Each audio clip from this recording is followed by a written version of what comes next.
ناظرین ایک بار پھر آپ کا خیر مقدم ہے کہ جی این خواجہ خواجگاں معین بے کساں خواجہ معین الدین چشتی اجمیری رحمۃ اللہ تعالیٰ علیہ کے نام سے منسوب یہ ادارہ کہ جی این خواجہ غریب نواز ویلفیئر ٹرسٹ کی اس رمضان اپیل 2026 کی خصوصی نشریات میں ایک بار پھر آپ کا خیر مقدم ہے۔ میرے ساتھ ممتاز و معروف عالم دین حضرت علامہ مولانا مفتی خرم رحمانی صاحب موجود ہیں۔ میں قبلہ کی جانب آؤں گا، اس سے قبل ایک بار پھر میں آپ کے سامنے پیکیجز کے جی نے جو ترتیب دیے ہیں اس رمضان المبارک کے حوالے سے آپ کے سامنے ایک بار پھر عرض کرتا چلوں کہ ماہ مبارکہ کے اندر اگر آپ کسی بھی ایک فیملی کے لیے اگرچہ آپ راشن بیگ ڈونیٹ کرنا چاہتے ہیں تو آپ صرف اور صرف 10,000 روپیز کے اندر اس راشن بیگ میں اپنا حصہ ملا سکتے ہیں۔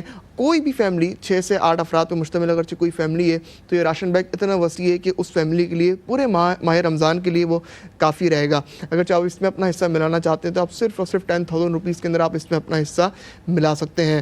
اگرچہ آپ چاہتے ہیں کہ آپ کی طرف سے کسی بھی ایک فرد کو، کسی بھی ایک بہن یا بھائی کو افطار پلس ڈنر کرا دیا جائے تو آپ صرف اور صرف 400 روپیز کے اندر آپ کسی بھی فرد کو 400 روپے کے اندر جو ہے افطار بھی کرا سکتے ہیں اور ساتھ میں ڈنر بھی کرا سکتے ہیں۔ اس کے علاوہ ان دونوں پیکیجز کے علاوہ کئی ایسے پیکیجز جو کہ سارا سال کے جی این کی جانب سے جو پروجیکٹس جاری و ساری رہتے ہیں، جس میں مساجد کی تعمیرات کا سلسلہ ہو، بچیوں کی شادی کا سلسلہ ہو، یا ہینڈ پمپس کی انسٹالیشن یا سولر پمپس کی انسٹالیشن کا سلسلہ ہو، تو آپ اس میں بھی اپنا حصہ ملا سکتے ہیں۔ مساجد کی تعمیرات کے لیے انہوں نے کوئی بھی اماؤنٹ فکس نہیں کیا، جتنا رب کائنات نے آپ کو نوازا ہے، جتنی آپ کی توفیق ہے، آپ اس حساب سے کچھ نہ کچھ حصہ اس کے اندر لازمی ملائیں۔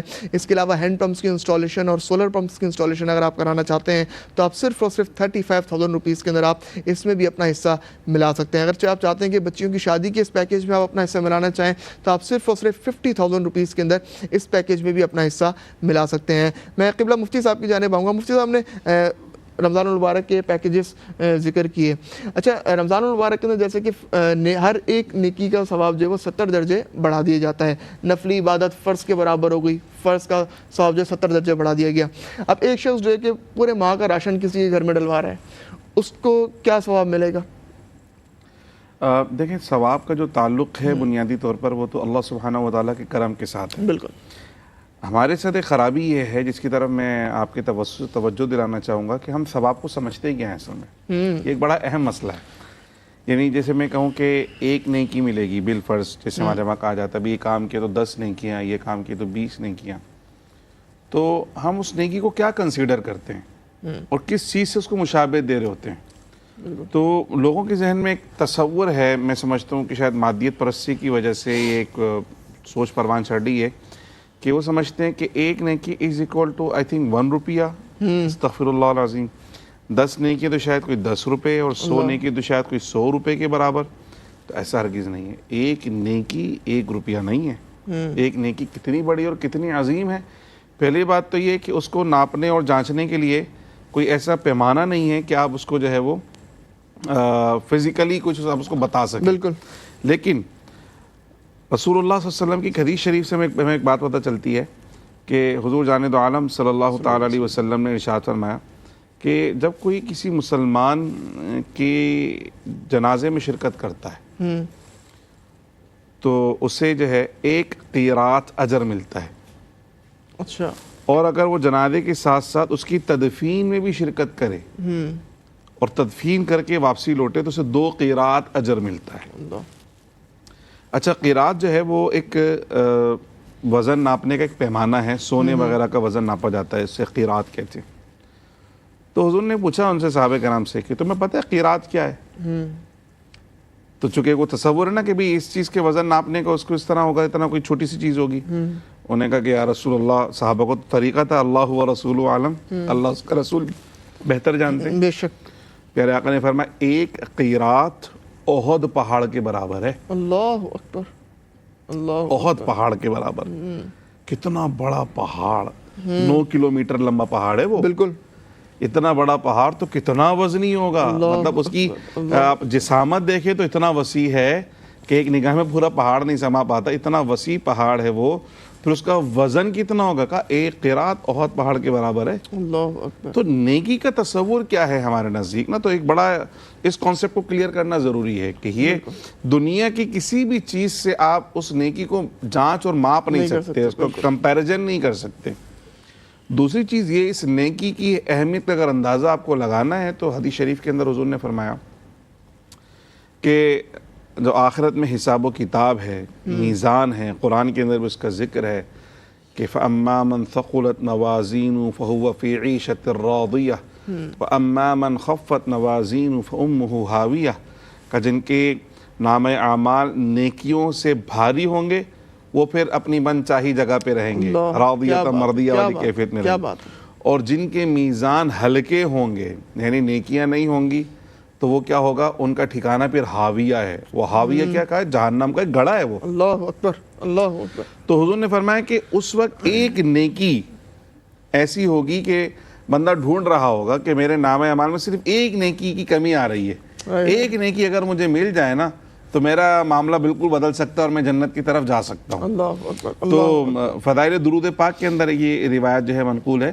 کہ وہ ایک نیکی کے لیے ڈھونڈے گا، ایک نیکی مجھے کوئی دے دے، تو سرکار فرماتے ہیں نہ اس کی ماں اسے ایک نیکی دے گی، نہ اس کا باپ اسے کوئی نیکی دے گا، نہ اس کا دوست نیکی دے گا، نہ اس کی اولاد اسے کوئی نیکی، سب بولیں گے ہمیں اپنی پڑی ہے، نفسی نفسی نفسی کا عالم ہے، ایسا ہی ہے کہ جی میں اگر تمہیں دے دی تو میرا کیا ہوگا، مجھے بھی تو نیکیوں کی ضرورت ہے۔ تو کوئی اس دن نیکی دینے کے لیے تیار نہیں ہوگا، پیسوں کی بات نہیں ہے۔ آج کے جن کی جانب سے اچھا ایک پلیٹ فارم اور اچھا موقع فراہم کیا جا رہا ہے، اپنے لیے نیکی جمع کر لیں خود، بالکل سیلف، کل کوئی نہیں دے گا آپ کو، یہ سیلف انویسٹمنٹ ہے۔ ایسا ہی ہے۔ تو اس وقت جب وہ نیکیاں اس کو کہیں نہیں مل رہی ہوں گی اور مایوس ہو جائے گا اور اس کے لیے فیصلہ ہو جائے گا کہ اس نے جہنم میں جانا ہے اور فرشتے اس کو گھسیٹ کے لے کے جا رہے ہوں گے، تو حضور نے فرمایا پھر ایک بندہ اسے ملے گا، وہ پوچھے گا بھی کیا ماجرا ہے، وہ کہے گا بھی ایک نیکی جو ہے نا وہ مجھے کم پڑ گئی ہے، ایک نیکی اگر کوئی دے دیتا تو میرا نام اعمال نیکیوں سے بھر جاتا اور میرا معاملہ کچھ اور ہو جاتا۔ اللہ اکبر۔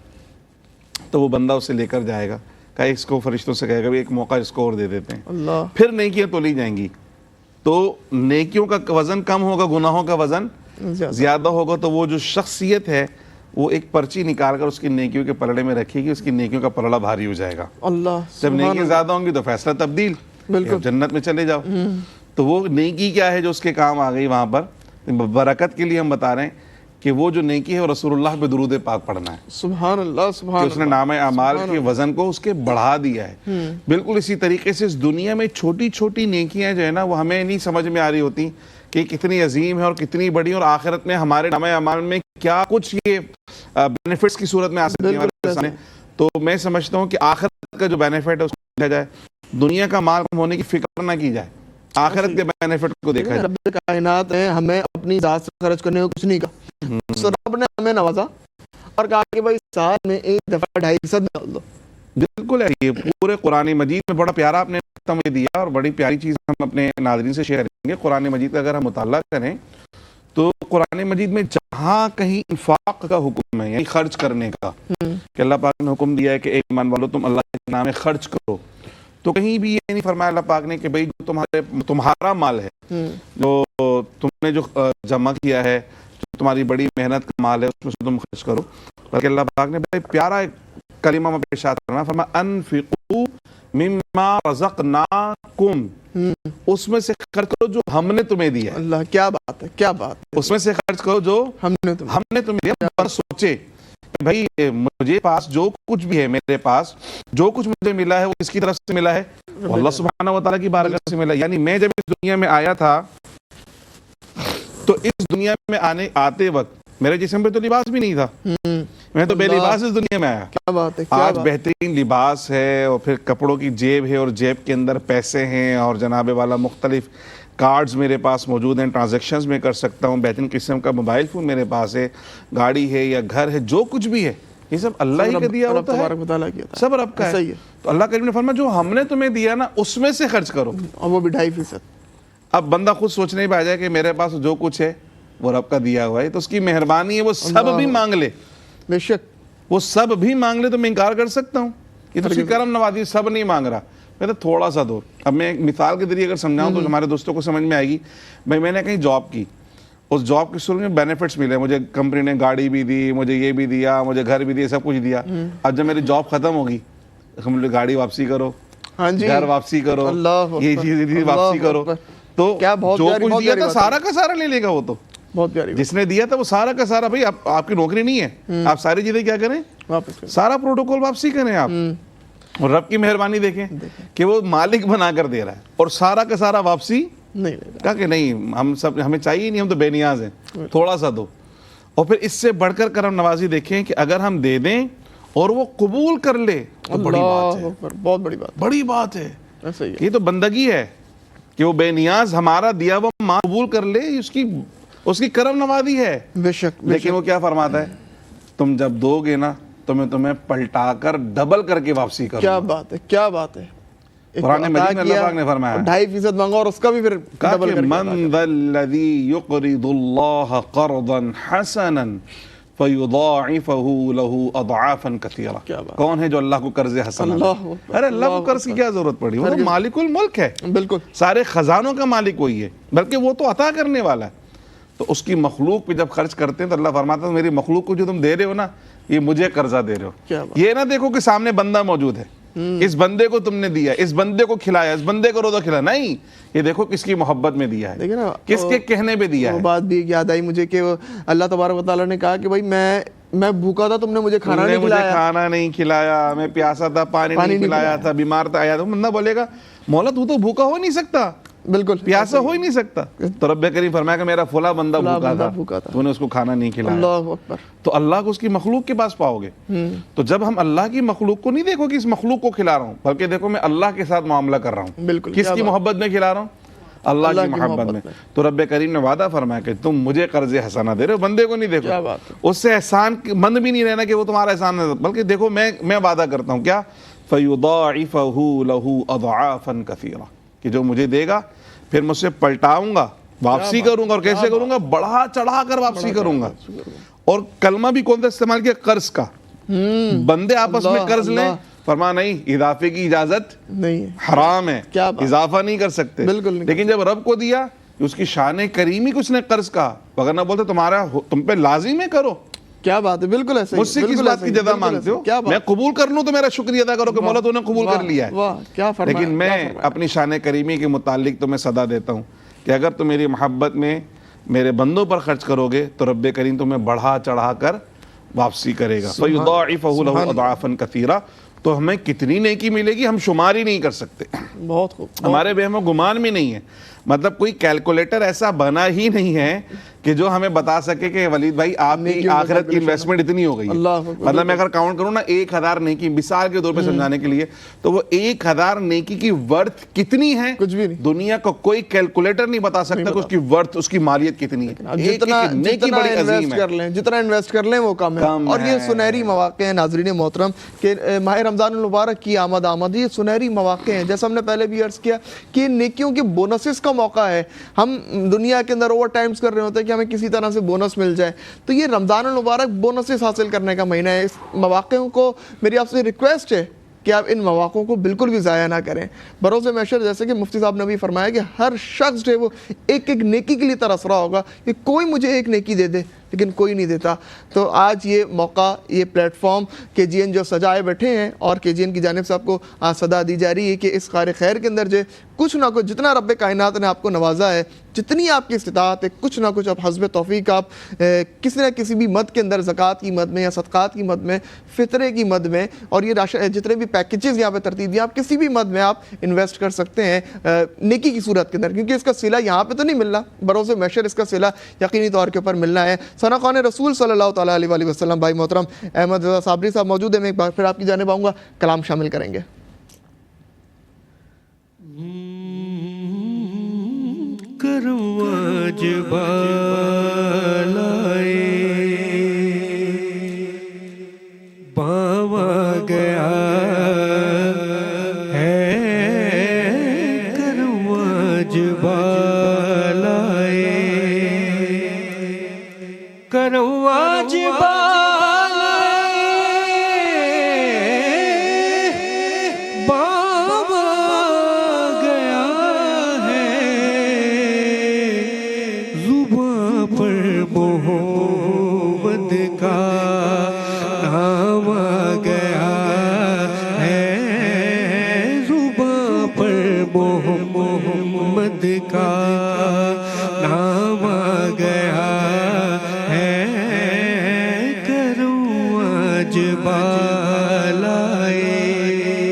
درودوں کی بات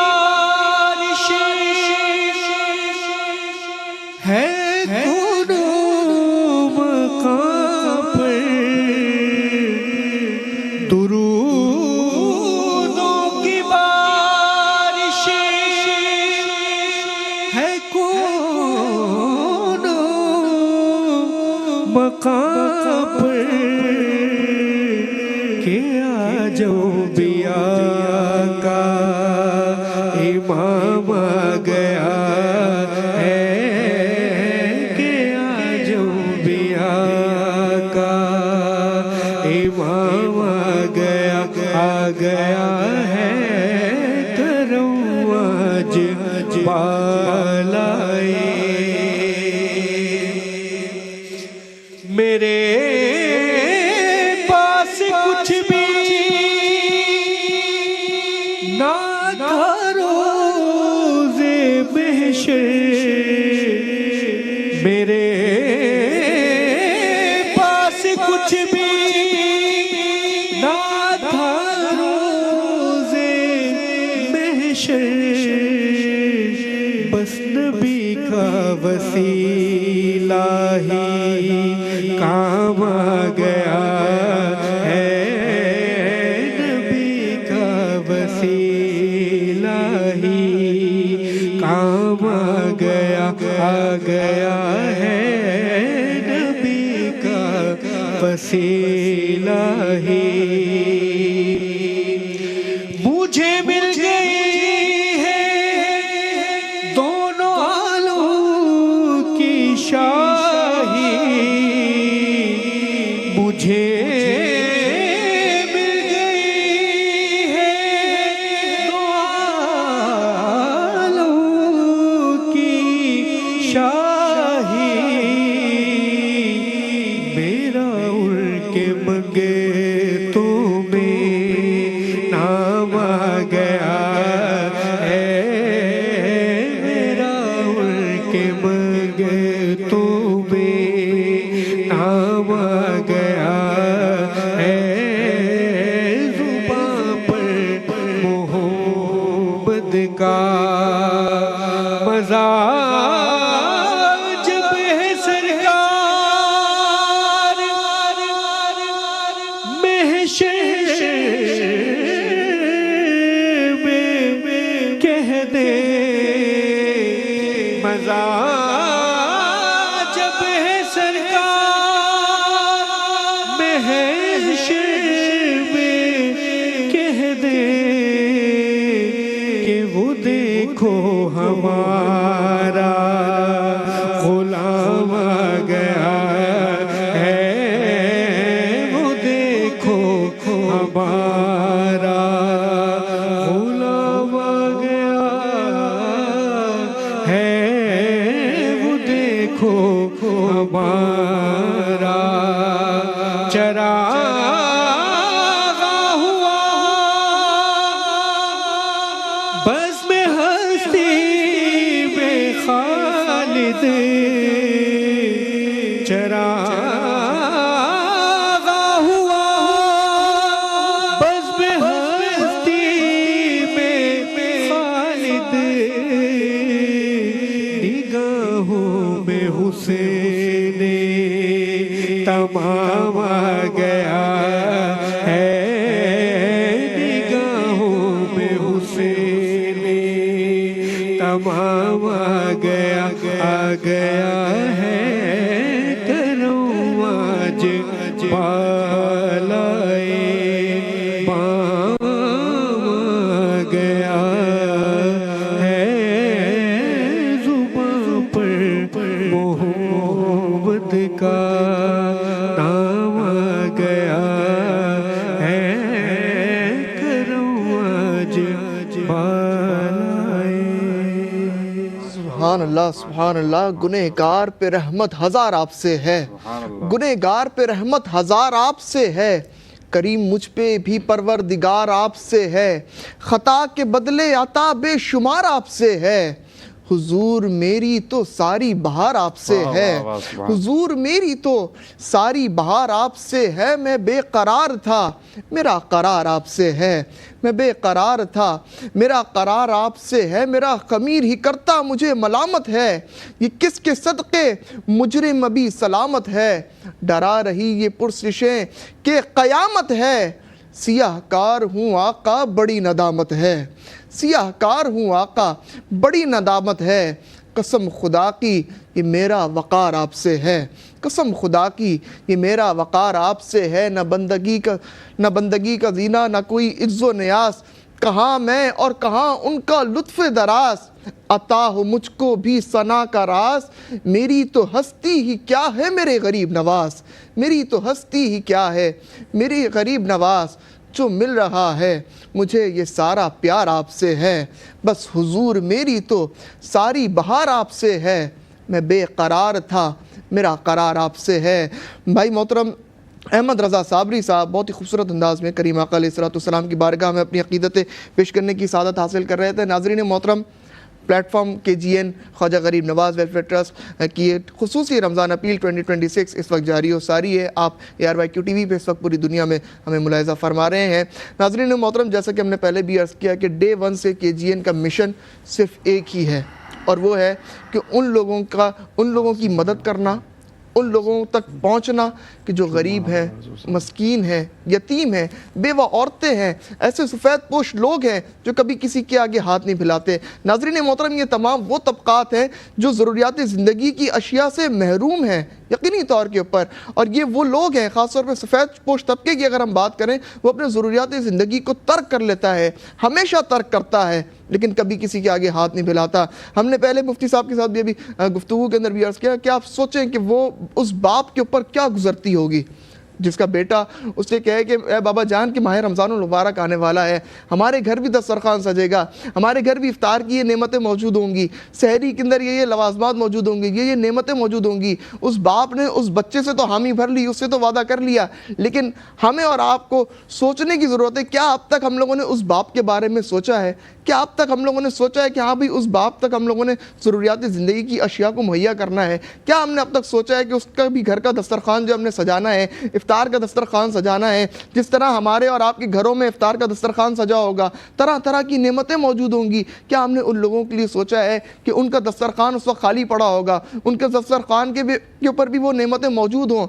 تو ان لوگوں کے لیے KGN آپ کو صدا دے رہا ہے کہ آئیے اور KGN کے ساتھ اس نیک مقصد میں، KGN کی اس نوبل کاز کے اندر شامل ہو جائیں اور ان لوگوں کی مسکراہٹ کی وجہ بن جائیں جو کہ آپ کی طرف دیکھ رہے ہیں، اس امید کے ساتھ کہ ابھی آپ کی طرف سے کوئی نہ کوئی صدا آئے گی، آپ کی طرف سے کوئی نہ کوئی ایسا ڈونیشن کا معاملہ آئے گا کہ آپ کی طرف سے راشن بیگ ڈونیٹ کیے جائیں گے، آپ کی طرف سے افطار کے اہتمامات ہوں گے۔ ناظرین محترم، KGN گزشتہ کئی سالوں سے الحمدللہ نہ صرف خالی شہر کراچی میں بلکہ پورے پاکستان میں گلی گلی ایسے لوگوں کو تلاش کرتا ہے اور آپ کی دی ہوئی ڈونیشنز کے تحت فلی پروٹوکول کے ساتھ ان لوگوں تک ضروریات زندگی کی تمام اشیاء کو مہیا کرتا ہے۔ پیکیجز میں ایک بار پھر آپ کے سامنے پیش کرتا چلوں، اگرچہ آپ چاہتے ہیں کہ رمضان المبارک کے اس راشن بیگ کے اندر حصہ ملائیں تو آپ صرف اور صرف 10,000 روپیز کے اندر آپ اس راشن بیگ کے اندر حصہ ملا سکتے ہیں، اور یہ راشن بیگ اتنا وسیع ہے کہ کوئی بھی فیملی اگرچہ 6 سے 8 افراد پہ مشتمل ہے تو اس فیملی کے لیے پورے ماہ رمضان المبارک کے لیے یہ راشن بیگ کافی رہے گا۔ اگرچہ آپ چاہتے ہیں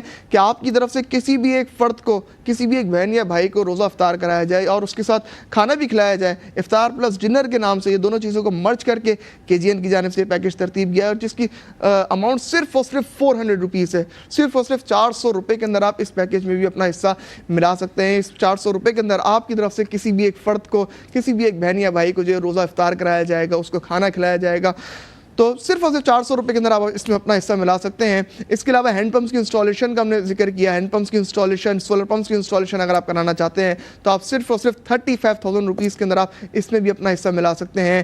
بچیوں کی شادی کا سلسلہ ہو، اس کا ایک پیکیج ترتیب دیا گیا ہے KGN کی جانب سے، اگر آپ اس میں حصہ ملانا چاہتے ہیں تو آپ صرف اور صرف 50,000 روپیز کے اندر اس میں بھی اپنا حصہ ملا سکتے ہیں۔ مساجد کی تعمیرات کا سلسلہ ہو، اس کے اندر بھی آپ حسب توفیق رب کائنات نے جتنا آپ کو نوازا ہے، جتنی آپ کو استطاعت دی ہے، اپنے اینڈ سے آپ کچھ نہ کچھ ضرور کنٹریبیوشن شامل کریں، خاص طور پہ مساجد کی تعمیرات کے سلسلے سے۔ جیسے میں نے بات کی، دور دراز ایسے علاقے ناظرین محترم جہاں پہ مساجدیں موجود نہیں ہیں، لوگوں کو دور دراز ٹریول کر کے باجماعت نماز کے لیے جانا پڑتا ہے، ایسے علاقوں میں KGN کی جانب سے مساجد کی تعمیرات کا سلسلہ الحمدللہ سارا سال سے جاری ہے۔ اگر آپ اس میں حصہ ملانا چاہتے ہیں تو حسب توفیق آپ کو رب کائنات نے جتنی استطاعت دی ہے آپ ضرور اس میں بھی حصہ ملائیں۔ میرے ساتھ ممتاز و معروف عالم دین حضرت علامہ مولانا مفتی خرم رحمانی صاحب موجود ہیں۔ میں ایک بار پھر قبلہ کی جانب آؤں گا، اور مساجد کی تعمیرات کے حوالے سے قبلہ میں نے پیکیج یہ جو عرض کیا، مساجد کی تعمیرات کے حوالے سے بتائیے گا کہ اس کے کیا اللہ کے گھر کو آباد کرنے کا کیا فضیلت ہے؟ ایک مسلمان کے لیے بہت بڑی سعادت ہے کہ اپنے دوسرے مسلمان بھائیوں کے لیے ان کی عبادت گاہ کا بندوبست اور انتظام کر سکے.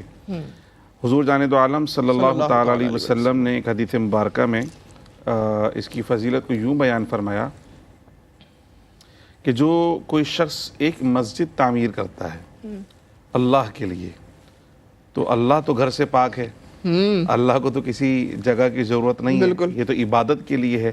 لیکن چونکہ عبادت اللہ کی کی جاتی ہے اس لیے اس کو بیت اللہ کہا جاتا ہے، یعنی اللہ کا گھر، مسجد اللہ کا گھر ہے. تو حضور نے فرمایا کہ جو شخص مسجد تعمیر کرتا ہے اللہ کے لیے، اللہ جنت میں اس کا گھر تعمیر کرتا ہے. کیا بات ہے، کیا بات ہے، سبحان اللہ. یعنی ایک ایسی انویسٹمنٹ ہے کہ ظاہر سی بات ہے جہاں آپ کا گھر ہوگا وہاں جائیں گے انشاءاللہ.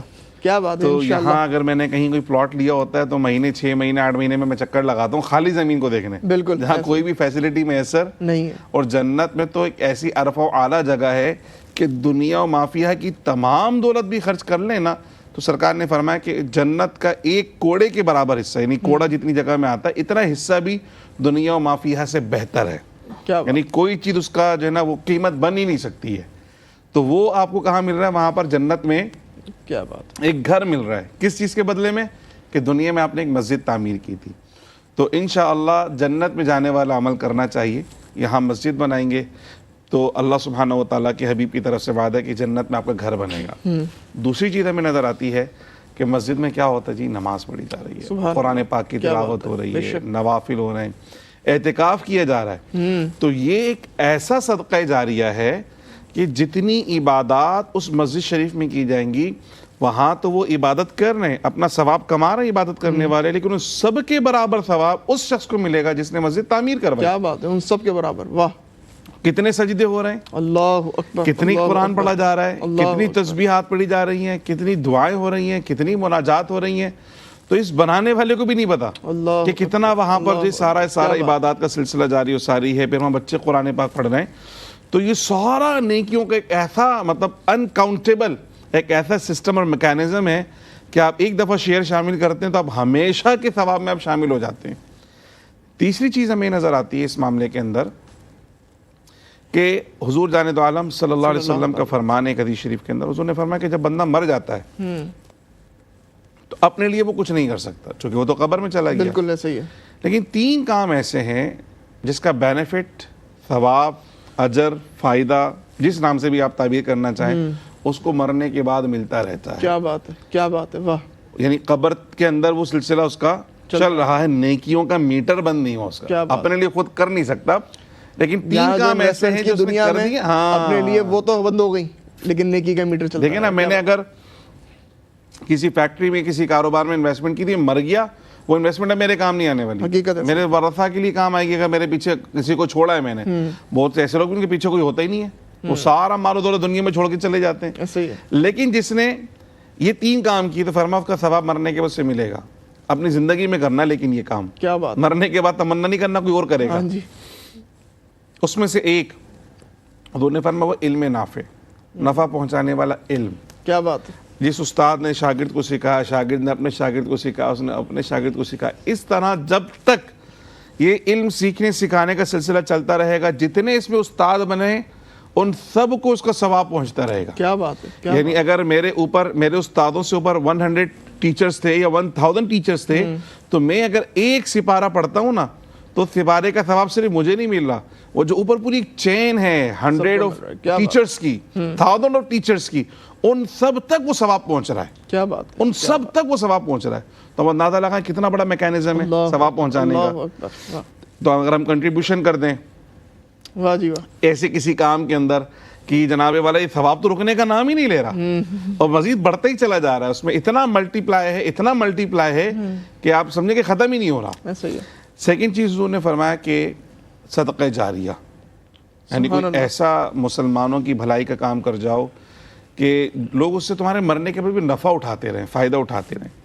تو جب تک وہ چیز باقی رہے گی، لوگ نفع اٹھاتے رہیں گے، تمہارے نامہ اعمال میں نیکیاں لکھی جاتی رہیں گی. مسجد ہینڈ پمپس، جسے میں نے پچھلے بھی اپنی گفتگو میں کہا تھا کہ کہ آپ ون ٹائم انویسٹمنٹ کی طرف نہیں جائیں, آپ کسی ایسی انویسٹمنٹ میں اپنا حصہ شامل کر لیں ہمارے پیکیجز میں جو صدقہ جاریہ بنے آپ کے لیے, کہ آپ دنیا میں رہیں یا نہ رہیں لیکن آپ کے لیے وہ نیکیوں کا سلسلہ. میں آپ کو تھوڑا انٹرپٹ کروں, انویسٹمنٹ تو ون ٹائم ہی ہے, ایک دفعہ آپ نے انویسٹمنٹ کرنی ہے, لیکن نیکیوں کا میٹر آپ کا تاشر چلتا رہے گا. یہ تو مسجد بنانا بھی اسی میں شامل ہے, بالکل, کہ جب مسجد شریف بن گئی تو پھر قیامت تک وہ جگہ مسجد ہی رہتی ہے, ایسا ہی اس جگہ کچھ اور نہیں بن سکتا. تو نمازی آتے رہیں گے, نمازیں پڑھتے رہیں گے, ہم اپنی قبروں میں ہوں گے, ہمیں نہیں پتا, لیکن انشاءاللہ یہ نیکیوں کا ثواب جاری اور ساری رہے گا. اچھا, ہم نے افطار کے حوالے سے اس طرح سے بھی ڈسکشن کیا, آپ نے اس طرح سے بتایا افطار کے حوالے سے مزید فضائل کے بارے میں بتایا افطار کے, تاکہ کیونکہ 400 روپے کا صرف اور صرف یہ پیکیج ہے, بہت ہی مناسب, اس کے اندر لوگوں کو کتنا بڑھ چڑھ کے حصہ ملانا چاہیے؟ بلا شبہ ایک تو میں نے اسپیسیفکلی جو افطار کے حوالے سے حدیث شریف تھے وہ میں نے آپ سے عرض کی. اچھا, یہ افطار کرانا بھی جو ہے نا وہ فیڈ کرانا یعنی کھانا کھلانے کے اندر شامل ہے. تو اگر ہم اس طرف بھی دیکھیں تو قرآن مجید فرقان حمید میں اللہ سبحانہ و تعالیٰ نے اپنی بارگاہ کے محبوب بندوں کا طریقہ بیان فرمایا کہ وہ کیا کرتے ہیں کہ وہ اللہ کی محبت میں اللہ کے بندوں کو کھانا کھلاتے ہیں. کیا بات, ٹھیک ہے.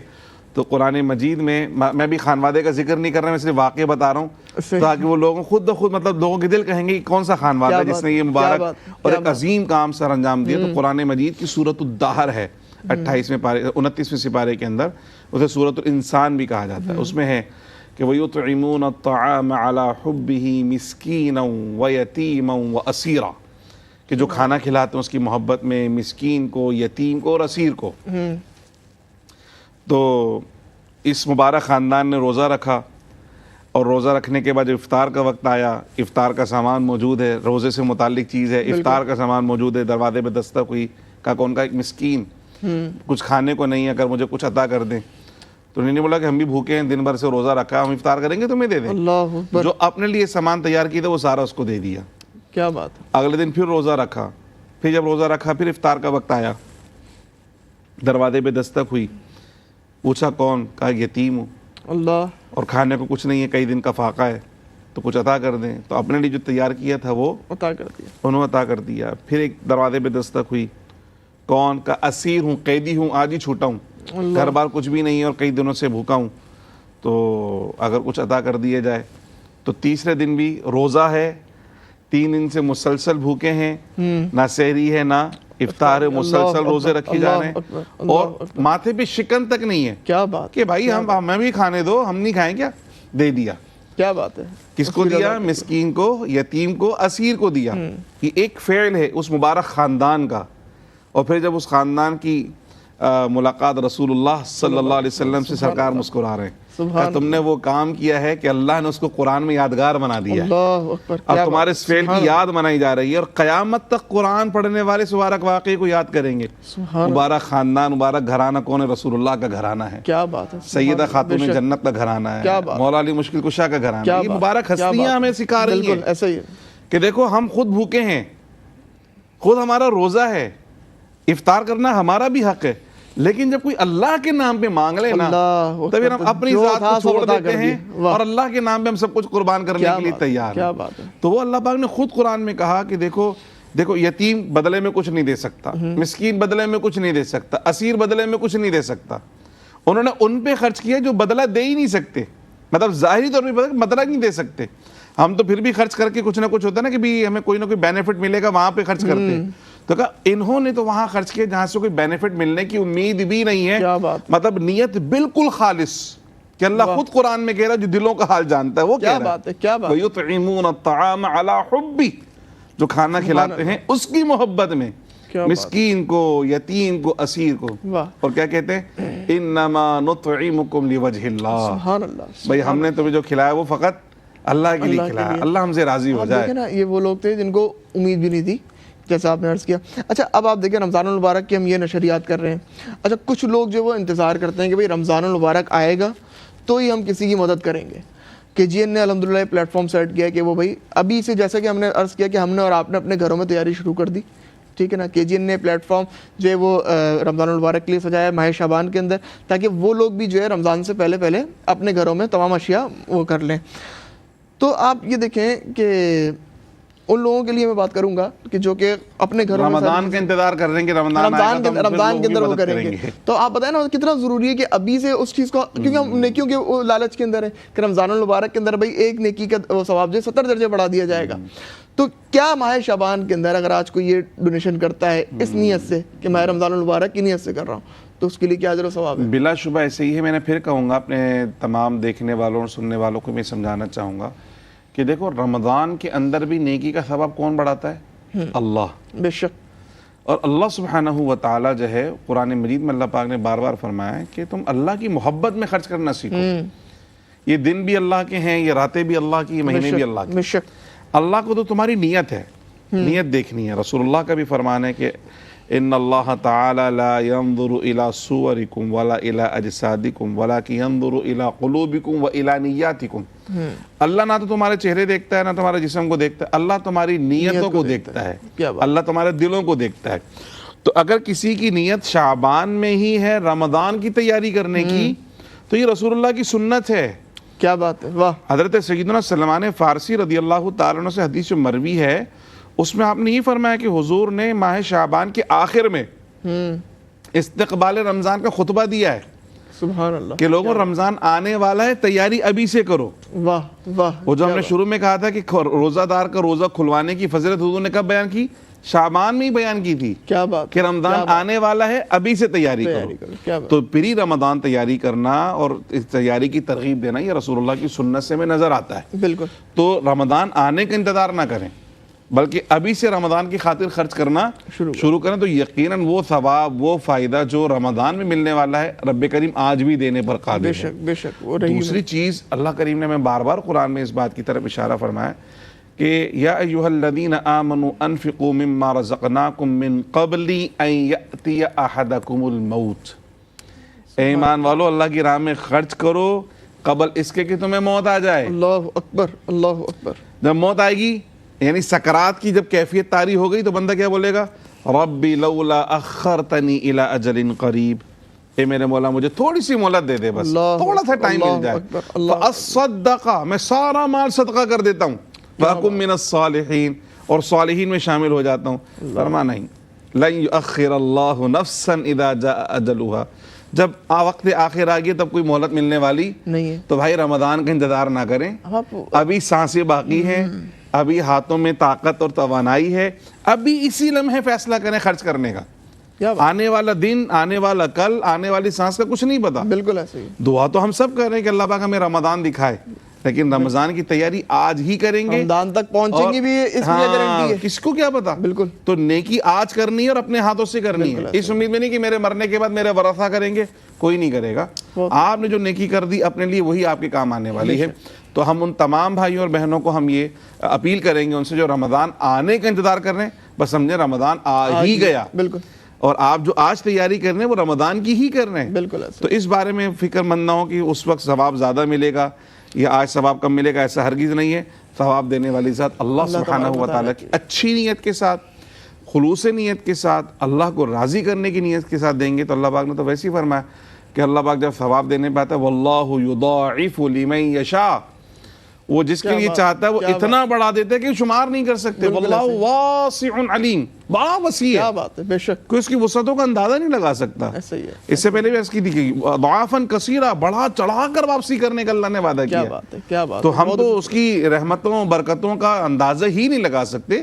تو رمضان آنے کا انتظار کرنے کے بجائے ابھی جو رمضان کی ساعتیں ہیں, قریب قریب کی جو رمضان کی تیاری اور ویلکم کرنے کے لیے ہم سب استقبال رمضان کی تیاری کر رہے ہیں, اور پھر ابھی سے ظاہر سی بات ہے کوشش کریں گے تو یکم رمضان تک ہم سب کو پرووائڈ کر چکے ہوں گے. بالکل ایسے ہی. جیسے دیکھیں ناظرین محترم, جس طرح سے ہم اور آپ اپنے گھروں کے اندر رمضان کی تیاری آلموسٹ ڈن کر چکے ہیں, اب موقع ہے کہ ہم ان لوگوں کے لیے سوچ لیں کہ بھائی ان لوگوں کا بھی گھر کے تمام معاملات ان لوگوں کے آسان ہوں, ان لوگوں کی بھی ایک بندہ کہتا ہے نا ٹینشن فری ہو جائے کہ بھئی میرے گھر کے اندر رمضان المبارک کا یہ راشن آ گیا ہے, میرے گھر کے اندر بھئی تمام چیزیں آ چکی ہیں کہ اب میرا دسترخوان بھی بآسانی جو ہے وہ سج سکے گا, وہ بندہ بھی سکون کی نیند سو سکے. تو یقینی طور کے پر ہم نے اور آپ نے جہاں پر اپنے گھروں میں تیاریاں مکمل کر لی ہیں, ہمیں دوسروں کا بھی خیال کرنا ہے. ناظرین محترم, ایک بار پھر میں آپ کے سامنے رمضان المبارک کے جو KGN نے پیکیجز ترتیب دیے ہیں وہ آپ کے سامنے شیئر کرتا چلوں کہ اگرچہ آپ آپ چاہتے ہیں کہ آپ کی جانب سے کسی بھی ایک ایسی فیملی کو جو کہ 6 سے 8 افراد پر مشتمل کوئی فیملی ہے اس کو راشن بیگ ڈونیٹ کیا جائے تو آپ صرف اور صرف 10,000 روپیز کے اندر اس راشن بیگ میں اپنا حصہ ملا سکتے ہیں۔ اس کے علاوہ افطار پلس ڈنر کا پیکج جیسے ہم نے پہلے بھی عرض کیا، ان دونوں چیزوں کو مرج کر کے ایک پیکج ترتیب دیا گیا ہے۔ اگرچہ آپ چاہتے ہیں کہ آپ کی جانب سے کسی بھی ایک فرد کو افطار اور ڈنر کرایا جائے تو آپ صرف اور صرف 400 روپیز کے اندر اس پیکج میں بھی اپنا حصہ ملا سکتے ہیں۔ اور کئی ایسے پیکیجز، کئی ایسے پروجیکٹ جو کہ KGN کی جانب سے سارا سال جاری و ساری رہتے ہیں، رمضان المبارک کے علاوہ بھی، چاہے اس کے اندر بچیوں کی شادی کا معاملہ ہو، مساجد کی تعمیرات کا معاملہ ہو، چاہے اس کے اندر ہینڈ پمپس اور سولر پمپس کی انسٹالیشن کا معاملہ ہو، تو تمام چیزوں کے پیکیجز ہم نے آپ کے سامنے پیش کیے ہیں۔ آپ جس مد میں بھی چاہیں آپ اس میں کچھ نہ کچھ اللہ رب العالمین نے جتنا آپ کو استطاعت دیے، جتنی آپ کو توفیق دیے، کچھ نہ کچھ اس کار خیر کے اندر ضرور حصہ ملائیے۔ میں ایک بار پھر شکریہ ادا کروں گا ممتاز و معروف عالم دین حضرت علامہ مولانا مفتی محمد خرم رحمانی صاحب کا کہ آپ نے اپنے قیمتی وقت میں سے وقت نکالا، اب تشریف فرما ہوئے، آپ کا بہت شکریہ۔ بھائی محترم ثنا خوان رسول صلی اللہ تعالیٰ علیہ وسلم بھائی محترم احمد رضا صابری صاحب موجود ہیں، آخر میں ان سے کلام بھی سنیں گے۔ بس اس دعا کے ساتھ اپنے میزبان ولید احمد کو ناظرین محترم اجازت دیجئے کہ ہمیشہ مدحت خیر الانام میں گزرے، ہمیشہ مدحت خیر الانام میں گزرے، دعا ہے عمر درود و سلام میں گزرے۔ بسم اللہ۔ میرے کملی والے کی شان ہی نرالی ہے، میرے کملی والے کی شان ہی نرالی ہے، دو جہاں کے داتا ہے محمد، دو جہاں کے داتا ہے، سارا جگ سوالی ہے، میرے کملی والے کی شان ہی نرالی ہے، چاند کی طرح ان کو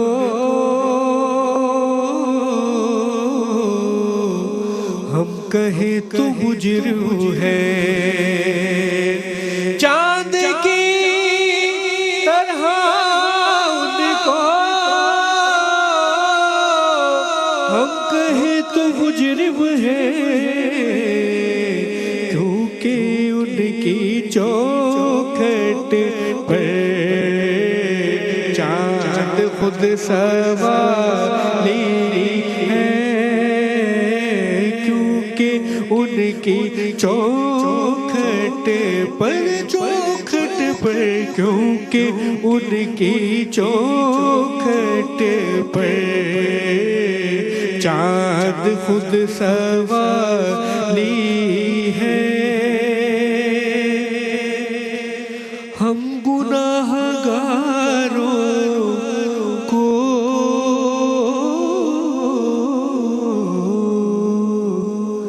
آقا رب سے بخشوا لیں گے، ہم گناہ گاروں کو آقا رب سے بخشوا لیں گے،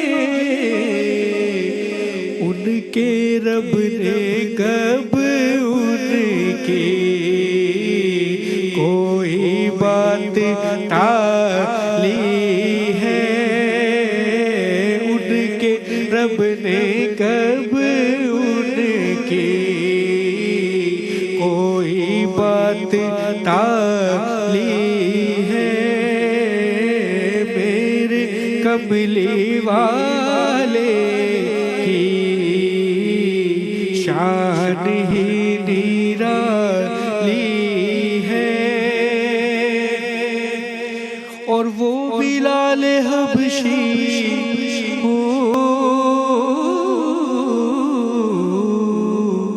یا اویس قرنی ہو،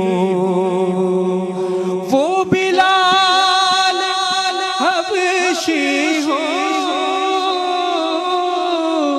یا اویس قرنی ہو،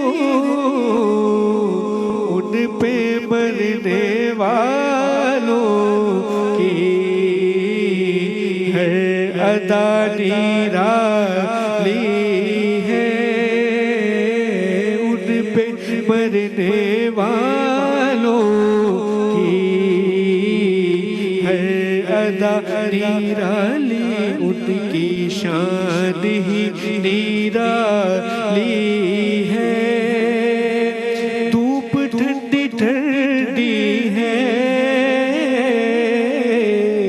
چھاؤں مہکی مہکی ہے، دھوپ ٹھنڈی ٹھنڈی ہے، چھاؤں مہکی مہکی ہے، شہر مصطفیٰ تیری بات ہی نرالی ہے، میرے کملی والے کی شان ہی نرالی